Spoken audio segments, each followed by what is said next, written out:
Hello and welcome back to another episode of the Lack of Interesting Conversation with your host, me, Trey Mendenhall. Welcome back. Thank you for joining me again today. I really appreciate it for you coming back. And if you're new, thank you. Welcome. If you like what you hear, make sure you go back and check out the rest of the previous episodes that we have uploaded, as this is episode number 20. And we have, in my opinion, a lot to say. So I'd really appreciate it if you would go back and listen. Thank you. And if you do like what you also, if you hear, as always, feel free to comment, like, share, hit the notification bell on YouTube. Just look us up on YouTube and on the podcasting platform of your choice, and you will find us uh, on there. And it's pretty easy, especially I know the newest platform, as I announced last week. If you listen to YouTube music, uh, we are available there as well. So, uh, as you know, the last two episodes this past weekend was WrestleMania 42. And before we get into the review for that, as you can tell, I'm wearing a Columbus Aviators. If you don't know, shirt. It's from the UFL here, the United Football League. Went to my first Columbus Aviators game, and if you have a team in this league in your town, and if you want them to be successful, make sure you go out and support them. They played the Dallas Renegades, and I know in the game, the first 5,000 fans that walked into the gates, historic Crew Stadium, got a flag here, as you can tell. As you can tell, let me get close to the mic again. I'm sorry, but this is pretty cool, Mike. Here, and I also got to witness the 80 Rivers first ever win in franchise history. It's pretty cool. Had a lot more fun than I expected. Very thankful for that anyway. It was pretty fun. It was at the old, if you're know anything about like the Columbus Crew, this is where they used to play their home games before they moved to the new one, which is now Scott's Miracle Grove Field. I've been there a few different times, but definitely had a lot more fun than I thought. It was a very entertaining game as the Dallas Renegades is who they played. They came into the game undefeated 3-0, and obviously, as I said before, this was the Columbus's very first win as in the franchise history, and they were winless coming into this game. So, and they ended up pulling out the victory 28-14. It was honestly pretty fun. Really great prices on tickets, in my opinion. So if you got a local sport team like this and brand new leagues and stuff, make sure you go out and support them because that's the only way they're going to get to stick around and continue to be in your city. So, but here we go. Now on to WrestleMania.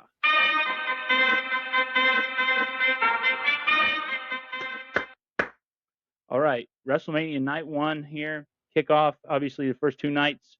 Well, the first night, the first hour was on ESPN2. Yeah, you had the Las Vegas Mass Choir before the end of pre-show, sing "God Bless America." But the first match to kick off night one was the Vision and I Show Speed versus the Usos in LA Knight. LA Knight. Yeah. Um, but and they get this match. This match, I guess, was okay. ISO speed on. He didn't do as much as I thought. I thought for sure he would end up doing more than he ended up doing.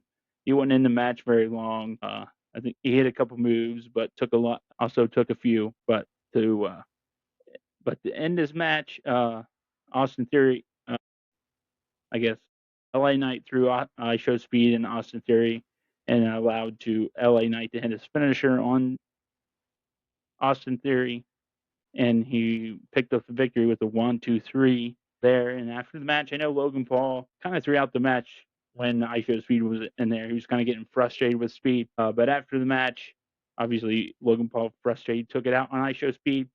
But the end of the match, but to I guess get the and he kind of set him up on the announce table at the end to put him through it as Logan Paul usually with the drone he has likes to do a frog splash through the table onto people, but the Usos and LA Knight both got back in the ring. All three of them got back in the ring anyway. Hit the knocked him down there, and from there they put Logan Paul on the table, and ISO Speed ended up hitting, I think, a frog splash, even though it looked just more like a regular splash, like Jimmy Superfly Snuka's splash off the top rope through the announce desk, and from there you got at the end, basically before they go to commercial break, you got them all yeeting, which is whatever. I'll be honest, I don't care. To be completely honest. But then you have but then after that, there you had Drew and Jacob Fatu in a unsanctioned match, which may have been in the match of the night for night one. Physical. I don't think anybody got busted open like I thought they would, just based on the lead up between Drew and uh, Jacob Fatu there. But you have Jacob coming out on top, which obviously led to last night on Monday Night Raw, the main event there with what happened. I'll talk about that more about that, and when I go to night two. But this was how long was this match? The first match was 7 minutes and 10 seconds, and this match was 14 minutes and 10 seconds. And also, Jacob, this is the second win in a row at Mania. As I know, last year I don't remember who he faced, but I believe he won the U.S. Championship last year at Mania. So he's officially 2-0 Mania. Then you had the basically the official start of the pay per view, I guess is what you would call it, because the first hour, since it was on ESPN2, you had to jump to the ESPN app here, which is, gosh, I don't know. As you would go find a theme, really on both nights, you have these 9-hour breaks in between matches, commercial breaks, which is an absolute mistake in my opinion. But the third match on the card, you have the Fatal Four Way for the Women's Championship. The champions Nia Jackson, Last Legend versus Charlotte and Alexa Bliss, and also Bailey and Lyra Valkyria. Then you had them against the Bella Twins.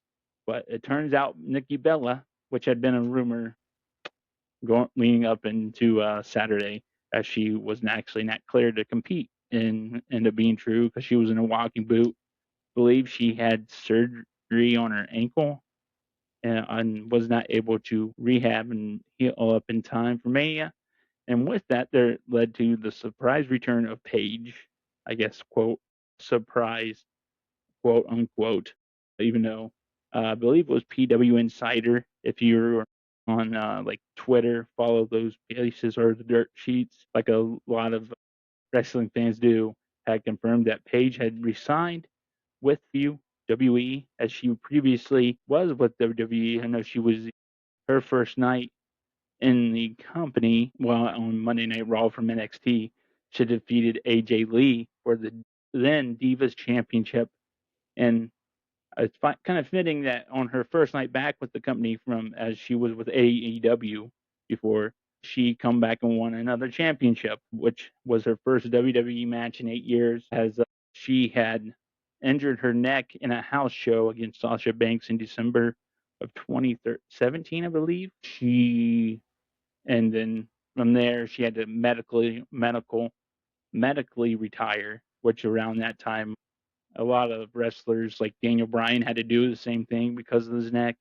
I know Edge had to do the same thing back in 2011, but both of those two guys were able to come back, and I guess, and Edge is still actively wrestling. But it is crazy because Paige has been around so long, but she's 33. Um, she's the same age as me for now.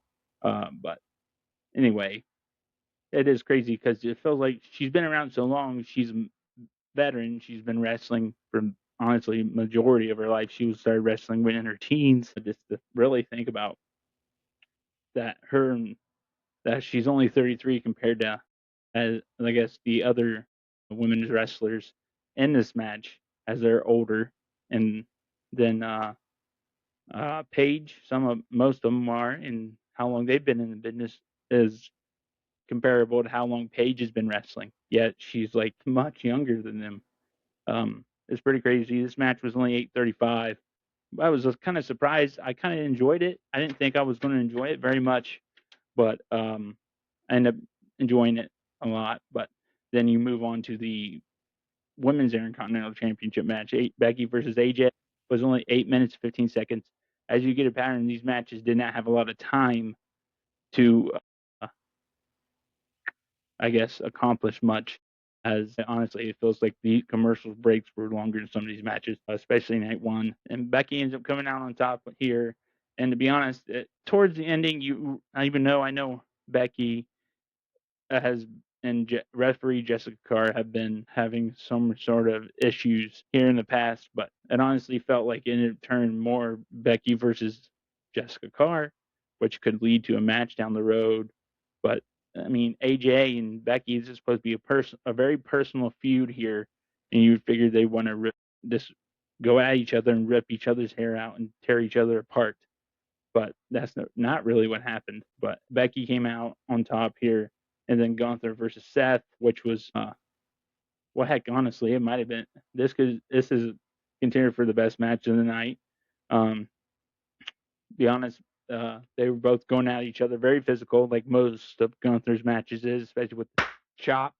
But it was pretty back and forth really until they went out to the outside, and Seth had gotten up their hand, but out of nowhere, Braun Breaker appears to spear Seth out of uh, his body like Braun Breaker can with his spears. Just ask, I show speed.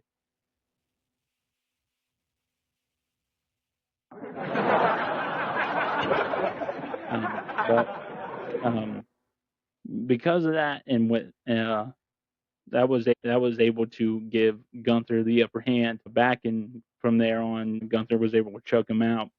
And then after that, the semi-main event was for the Women's World Championship versus Stephanie Becker versus Liv Morgan. Liv Morgan debuted, I guess, not really debuted, but came out to her new song. Her entrance was is what it is, I guess. But in this body match, like I guess it feels kind of predictable that, of course, he had Roxanne and Raquel interfere, try to help Liv come out on top. But ultimately, that ended up costing Stephanie the match because she took them out and she got back into the ring. Liv was there to take advantage and hit Stephanie with the finisher. Liv would get the win there to become an overall two-time women's champion, which went number 9 minutes. Then John Cena, he opens both nights. Excuse me, I'm sorry. Then does the announcement for the attendance because night one was 50,816. Bianca Belair coming out to announce that she was pregnant to the crowd. But congratulations, I guess. But then we move on to the main event, which you had Pat McAfee come out first, which makes no sense. I don't know why you would do that.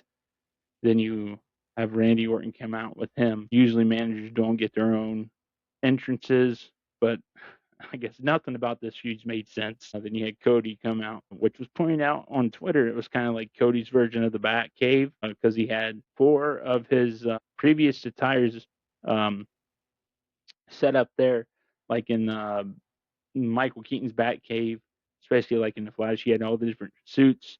If you saw that movie there, or like even in the I think it, the Batman the animated series had them. But if you're a fan of Power Rangers, like in Power Rangers Zeo, you had the old Mighty Morphin Power Ranger suits behind them in the new command center, stuff like that.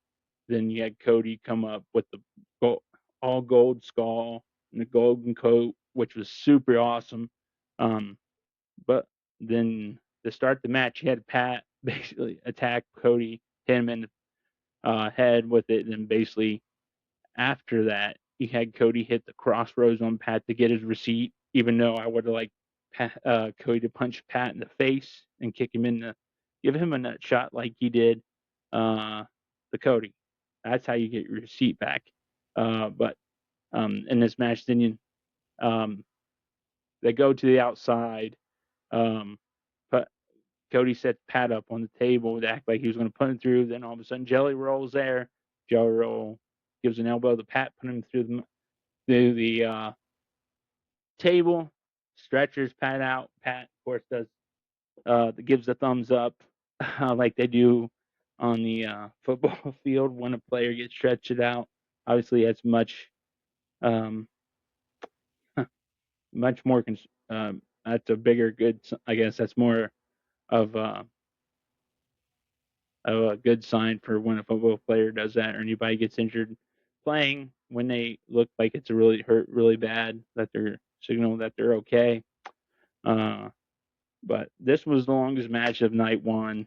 Um, I guess a good back and forth match, but I don't. I guess I know a lot of people. Some people hated this match.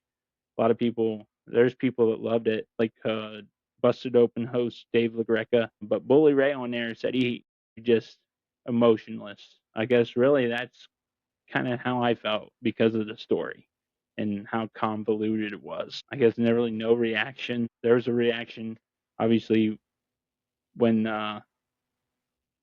Pat ended up coming back out with that neck brace, that foam neck brace around his neck with the referee shirt on. Uh, Pat, probably the biggest, loudest reaction of the night one. Then after that, I think Cody ended up hitting the crossroads and pinning Randy for the 1, 2, 3.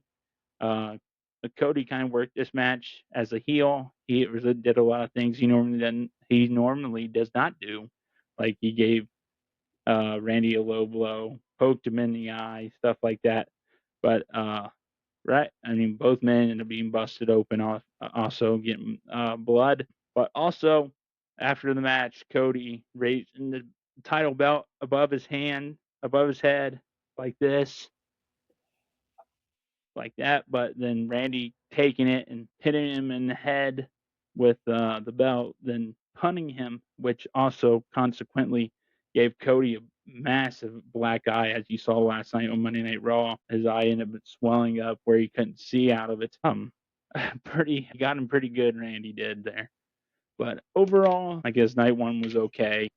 I do think a lot of pressure was on night two because just the way night one ended. You had Randy standing over Cody with the title held high, but I guess night one was just confusing, and the main event was just as confusing as the entire build to the match was. But anyway, we go to night two on ESPN. John Cena again opens the match. Then the kickoff, the night and kick it off on the first time ever WrestleMania being live on ESPN. You have Oba versus Brock Lesnar. This might be my favorite match of the weekend. This match was everything you wanted it to be. Two behemoths going at each other, giving each other the best shot. You had Oba start off hot, then you had Brock kind of take over. Then Brock ended up hitting the F5 on him on Oba. Then Oba kind of, I guess some people no sell it, but he does sell it on his way up, getting back up. Then as soon as he's up, Brock turns around, sees he's getting up, boom, grabs his neck, choke slams him, then power bombs him, which he calls the fall from grace, kind of like a Batista bomb for the 1, 2, 3, ding, ding, ding. Short and sweet, 4 minutes, 42 seconds.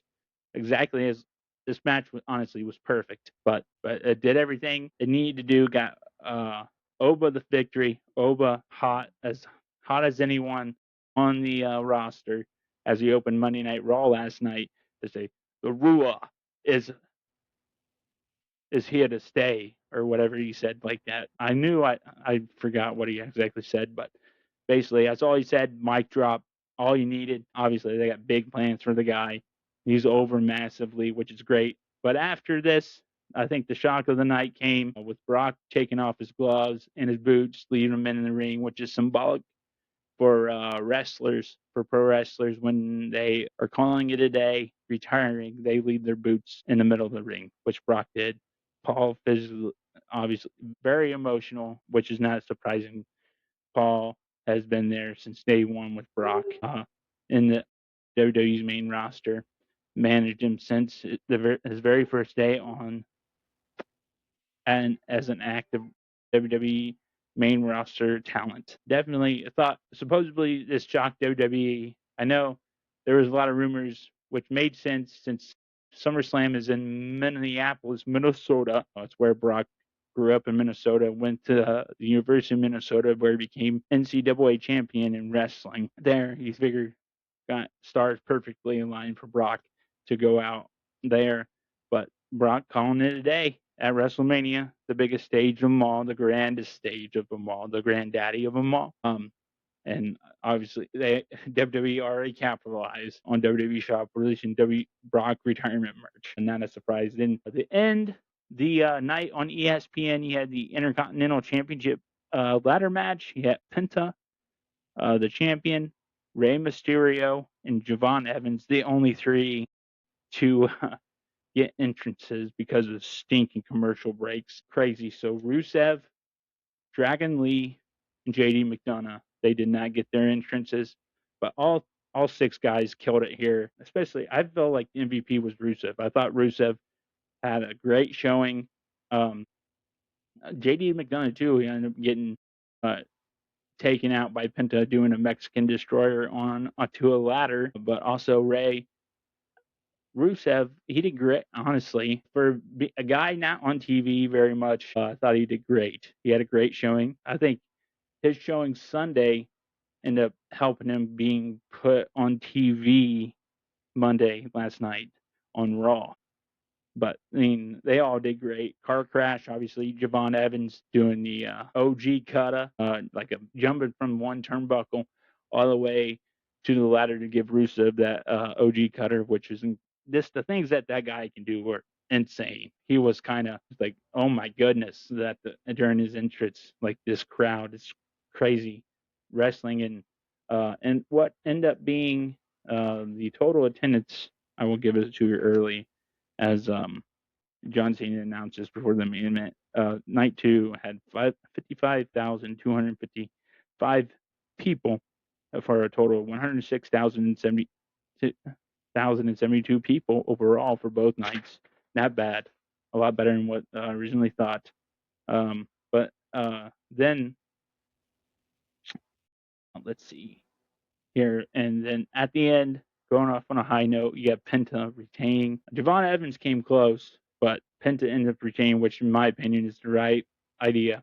Then to start the kickoff the show, the pay-per-view version, the PLE version of WrestleMania, since you moved strictly just to the ESPN app, they had the U.S. Championship, Sami Zayn, who that crowd booed out of the building, in my opinion, versus Trick Williams. He was with Little Yachty, I think. That's how you pronounce it, but I'm not 100% sure. But the people love Trick, especially with his CVS receipt coat. But I guess Sammy, he did work the match like a good guy, but no matter what he did, the crowd didn't like. They were all over Trick, and Trick ended up winning this match, which, in my opinion, was the correct. Even though I didn't predict that, but I think it's the right decision. You're going to strap the Rocket two Tricks back. That guy's over. Out of all the new talent on the main roster, I think he's second to Oba as the most over new superstar on the roster.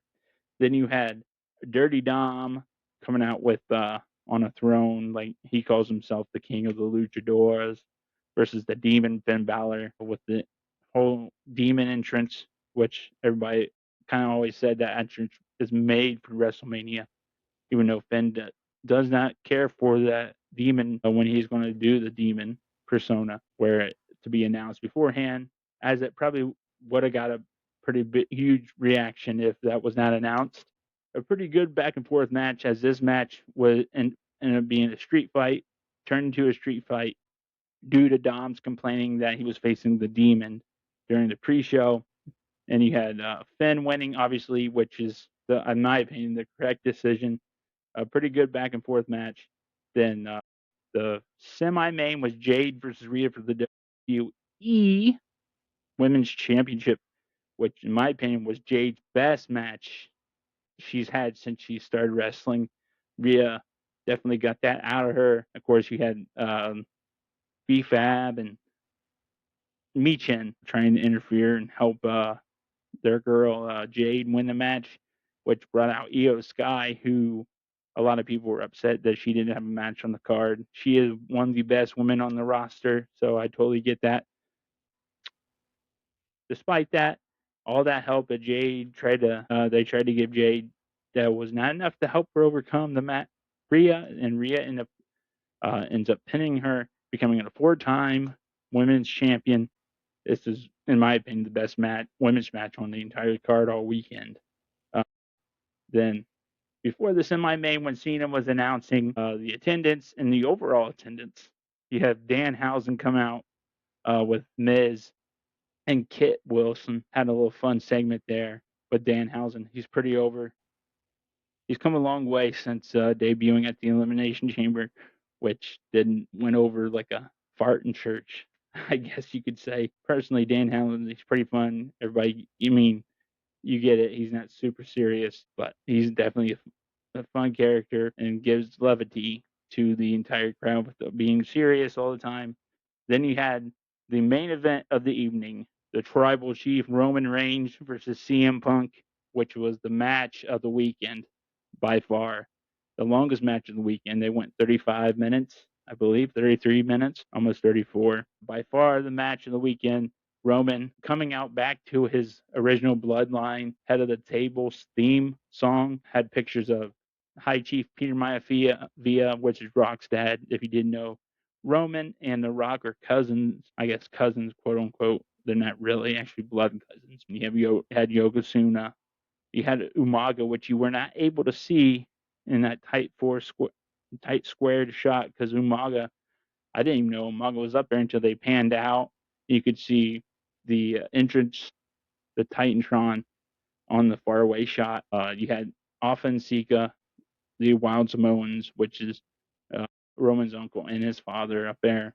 And you had Yokozuna. If I didn't mention him, if I mentioned him already, I'm sorry. But although it's just a history lesson about how far, honestly, the Samoan dynasty goes back in professional wrestling. Then you had Roman coming out looking like $1,000,000 with the gold, like ankle, not ankle, wrist brace and stuff he wears. Then usually that's a telltale sign if he's going to win or not. Then he had Punk coming out to his Ring of Honor, which was an old independent wrestling promotion for a lot of years. A lot of people would probably say that was the second biggest wrestling promotion in America when WWE was the only game in town. But that was where he wrestled before he went to WWE the first time in WWE. I know he used that when he was in AEW as well, but that I don't think a lot of people know about it. But then he came out with a jacket with people, a lot of WWE family members, production crew, and all that. Michael Cole did a great job talking about who they all were with his dog Larry as also, and a tribute to the legendary Harley Race on the back of his jacket. Obviously, in this match, off the charts, 5 stars, 50 stars, doesn't matter how many stars you give it. This match deserves them all. Even Roman acknowledged it. Acknowledged it on Twitter that they made magic the day after, but they did it a heck of a job. There was some stuff there where I guess like get Roman hitting Punk in the head with steel steps. I understand that you want to have leeway in this match, but some stuff you're going to do a blatant disqualification that would get you blatantly disqualified, automatically disqualified. You should not do this. With how personal this feud has been, they should have just made it a no DQ or a street fight or whatever. A no DQ probably would have worked better, but I don't know. But if you want to use weapons and stuff like this, especially because how personal this was, and because that ended up busting Punk open. I think that would have been the way to go. But great back and forth, both great storytellers, both master crafts at their job. With Punk hitting Roman with a GTS, his finishing maneuver towards the end of the match, and that caused Roman to bounce off the ropes back on the Punk's shoulders.